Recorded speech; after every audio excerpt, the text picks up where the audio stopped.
I hope all of you are keeping well and doing well in your studies. आज हम लोग constitution के features के ऊपर चर्चा करने वाले हैं and we shall be discussing all the important features one by one. So let's start. The first feature we are going to discuss is the lengthiest constitution in the world. The Constitution of India is considered to be the lengthiest written constitution in the world. The question is, why do we consider the Constitution of India as the lengthiest constitution? 8 schedules, 18 parts, and 395 articles, along with a preamble in its English version. Total time taken to make the Constitution of India 2 years, 11 months, 18 days. All these things are enough to say, to make the Constitution of India the lengthiest constitution in the world. I hope this is clear. The second feature is the Constitution of India is neither rigid nor flexible. Rigid constitution, the constitution in which the process of amendment is tough, time-taking, and complex. Some of the parts in the Constitution of India are tough, time-taking, and complex to amend. But some of the parts of the Constitution of India are very easy, less time-taking, and simple to amend. And this type of constitution is called flexible constitution. So, we can say that the Constitution of India is neither rigid nor flexible. It's mixture of both. हमारे संविधान में कुछ अंश ऐसे हैं जिनमें संशोधन लाने की प्रक्रिया काफ़ी जटिल है, काफ़ी समय लेती है और काफ़ी उलझी हुई भी है, कठिन भी है। लेकिन हमारे ही संविधान के कुछ अंश ऐसे हैं जिनमें अमेंडमेंट लाने का प्रोसेस बड़ा आसान है, बड़ा कम समय लेता है और बहुत ही साधारण तरीके से संभव हो पाता है. So we can say the Constitution of India is neither entirely rigid nor entirely flexible. I hope this is also clear. Okay. The third feature of the Constitution of India is it's a written constitution. Rather, we can say it is the largest written constitution in the world. Total time taken to frame this constitution by the Constituent Assembly and draft this constitution by the drafting committee was 2 years, 11 months, 18 days. We have discussed this earlier also. And in this constitution, originally, there is a preamble, then 8 schedules, 18 parts, and 395 articles. Originally, I am talking.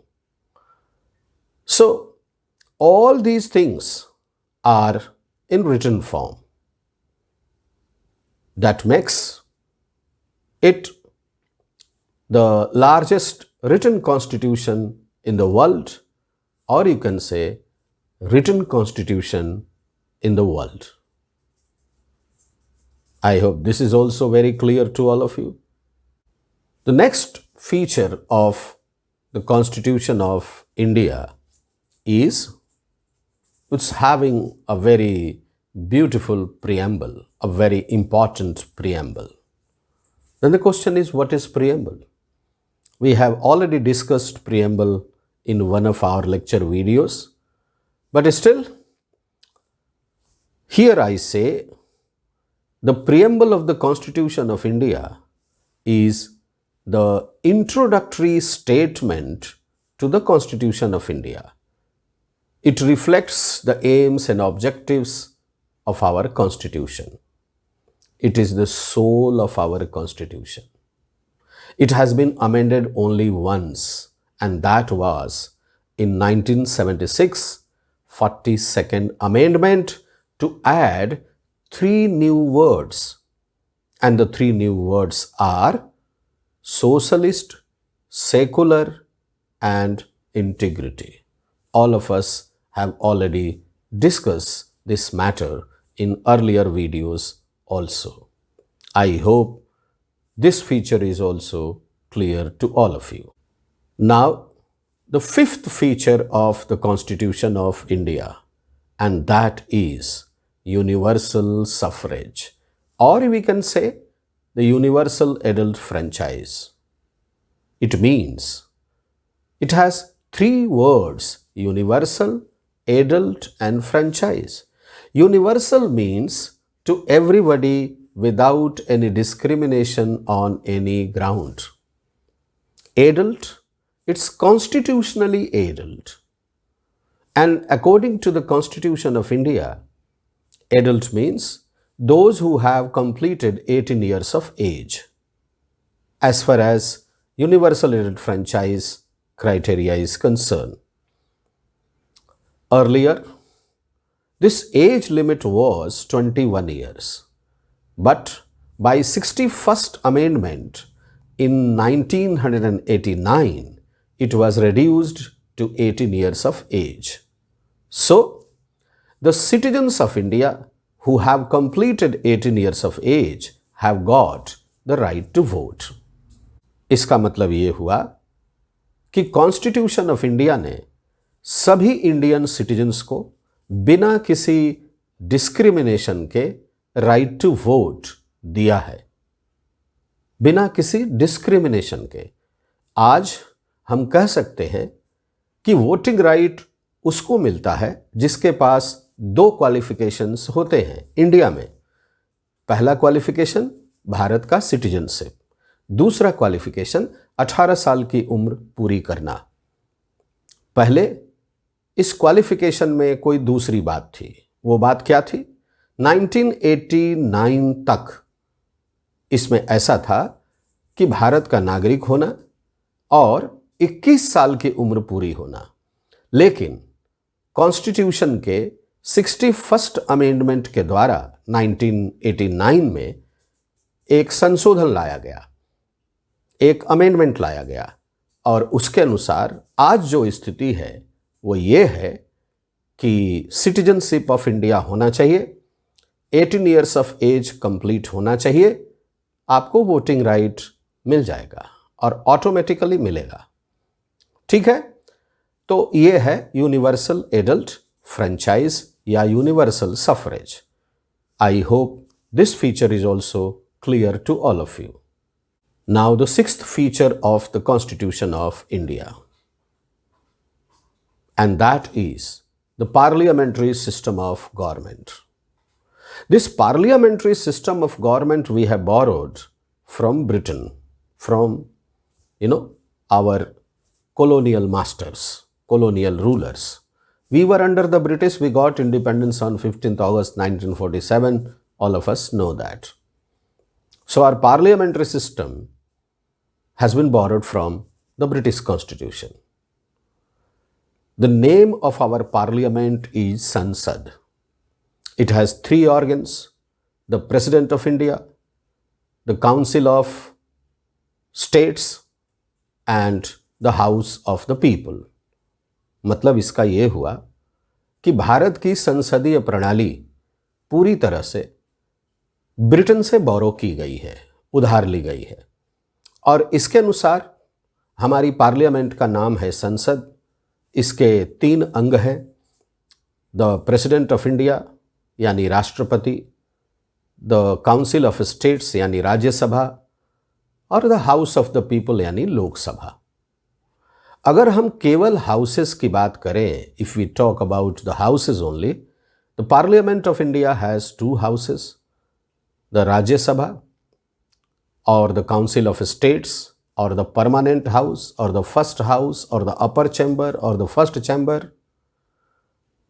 Then the Lok Sabha, that is the second house, the lower chamber, the lower house, the temporary house because it can be dissolved even before completion of the term, that is 5 years.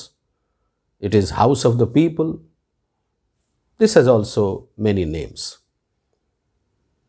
So, this parliamentary system is very beautiful system if we go into detail, and we will go into detail when we will be studying and discussing the topics in the chapter what we say working of institutions. Working of institutions जब हम लोग पढ़ेंगे तो वहाँ पे लोकसभा और राज्यसभा के बारे में, भारत की संसदीय प्रणाली के बारे में काफ़ी डिटेल में पढ़ेंगे, पार्लियामेंट्री सिस्टम के बारे में। ठीक है, तो मेरे ख्याल से पार्लियामेंट्री सिस्टम का फीचर भी क्लियर है। Okay, now the 7th feature, and that is the federal system और federalism. What is federalism?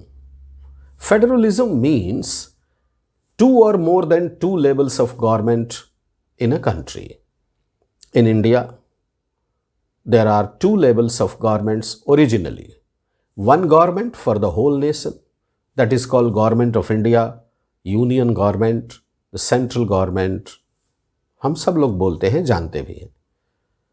The second level of government in our country is the state government, and you can say, some people call it provincial government, राज्य की सरकारें, ऐसा भी हम लोग बोलते हैं। But in 1992, by 73rd Amendment in the Constitution of India, the local self-government system was added, introduced. So, we can say at present there are 3 levels of governments in India: the union government, the state government, and the local self-government. Okay? It's a clear-cut division of power and functions between the union government and the state government.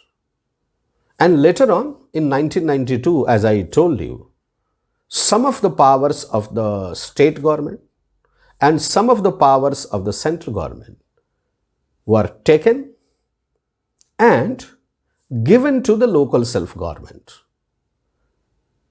In fact, the local self-government system in India was first started by the Chola rulers. You must be knowing about the Chola rulers.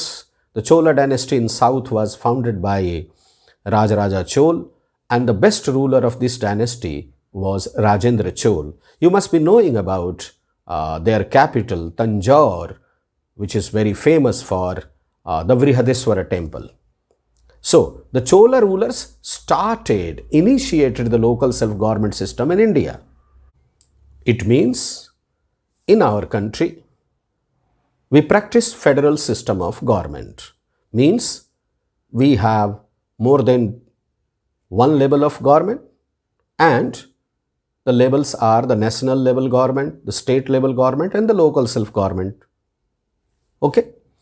Then, we can say that we follow federal system in our country, and I hope this is clear to all of you. It's good. 8th feature of the Constitution of India is secularism. India is a secular state. Then the question is, what is a secular state? A state which does not follow any religion, which does not prefer any religion. It respects all religions. It does not discriminate its citizens on the basis of religion. It does not give preference to the followers of one religion, and it does not criticize other religions. It gives freedom to all the citizens to follow, practice, propagate the religion of their choice. But remember, without disturbing other religions, without criticizing other religions. This is secularism. Our country is a secular country, and our country has been made a secular country by our constitution. I hope this feature is also clear to all of you. Now, the ninth feature of the Constitution of India, and that is fundamental rights and duties. In part 3 of the Constitution of India, fundamental rights have been given. Then the question is, what are fundamental rights? Those human rights or those rights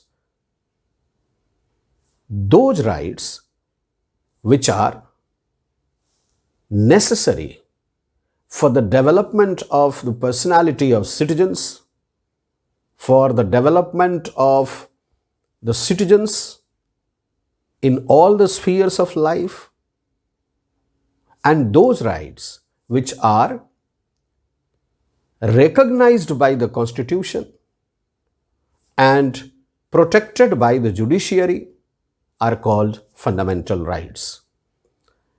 Why do we call these rights fundamental? Because these are very much required for every citizen for all-round development. And development of citizen means development of the country. Okay? So, originally we had got 7 fundamental rights, but one fundamental right, right to property, was suspended for some reasons. We'll discuss that later on when we will be discussing the chapter Fundamental Rights. But here, I think this is enough to say that we had got 7 fundamental rights. One fundamental right, right to property, has been suspended, and we are having 6 fundamental rights. Originally, I am talking about. मूल रूप से संविधान के तीसरे भाग में मौलिक अधिकारों की चर्चा है। भारतीय नागरिकों को कुल मिलाकर 7 मौलिक अधिकार प्राप्त थे। उन 7 में से एक मौलिक अधिकार, संपत्ति का अधिकार, सस्पेंड किया गया कुछ कारणों से, जिसकी चर्चा हम लोग बाद में करेंगे आगे फंडामेंटल राइट्स वाले चैप्टर में। तो अब बच गए हमारे पास 6 फंडामेंटल राइट मूल रूप से, मूल संवैधानिक रूप से, और ये रहा हमारा फीचर। कौन सा फीचर भाई? The feature fundamental rights. Later on 10 fundamental duties were added. हमारे संविधान में सभी नागरिकों के लिए 10 मौलिक अधिकार भी जोड़े गए। अभी हम लोग इतना ही रहने देंगे। जब, फिर से मैं एक बार बोल रहा हूं कि जब हम फंडामेंटल राइट्स वाले चैप्टर में चर्चा करेंगे तो इसमें डिटेल में जाएंगे। हमें क्या याद रखना है इस फीचर के रूप में? याद रखना है कि इन 3rd part of the constitution of India fundamental rights have been given. Originally 7 fundamental rights. One right, right to property, suspended for some reasons. Total 6 fundamental rights remaining in original. Okay. Later on 10 fundamental duties were added. I hope it's clear. The 10th feature of the Constitution of India is directive principles of state policy. These directive principles of state policy are basically the disciplinary guidelines for the government. The government should follow these guidelines. If the government follows these disciplinary guidelines, these directive principles, the government naturally becomes very popular. And the government has a chance to be re-elected again. But if the government doesn't follow or neglect or dishonor these directive principles of state policy, then more chances are there that the government will be, next time not coming to power. I hope this is clear. The 11th feature of our constitution, and that is independent, impartial, and integrated judiciary. First, we take independent.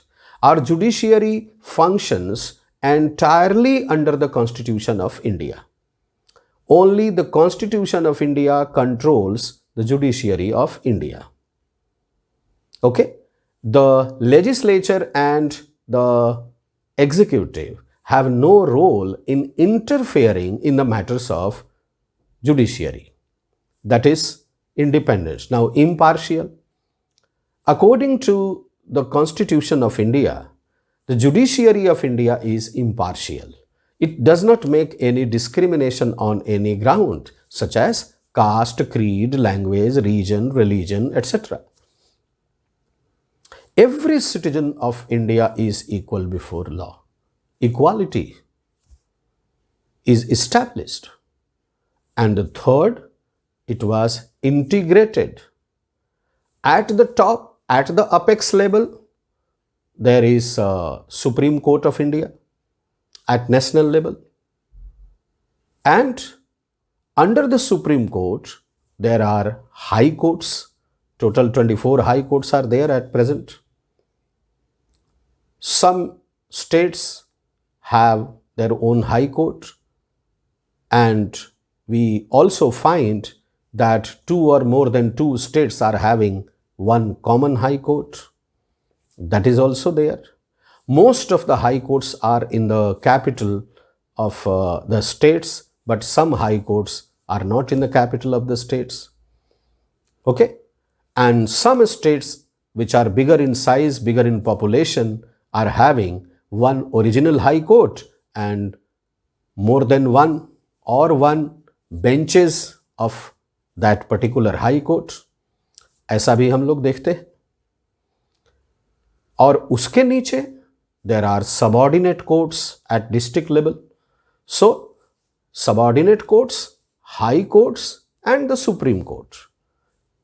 So, we get this feature clear, I think, कि the judiciary of India is independent, impartial, and integrated. And it's clear, I think. Okay. 12th feature of the Constitution of India. The Constitution of India establishes India as a welfare state. The only objective of the government is the welfare of the people. Why? Because it's democracy. It's government of the people, for the people, and by the people. People are ruling people for people. जनता का जनता के लिए, जनता के द्वारा शासन. तो objective भी तो वैसे ही होगा. इसलिए हम लोग इसको बोलते हैं welfare state. The government remains in power till it aims at welfare of the citizens of India. The moment it fails, it is gone.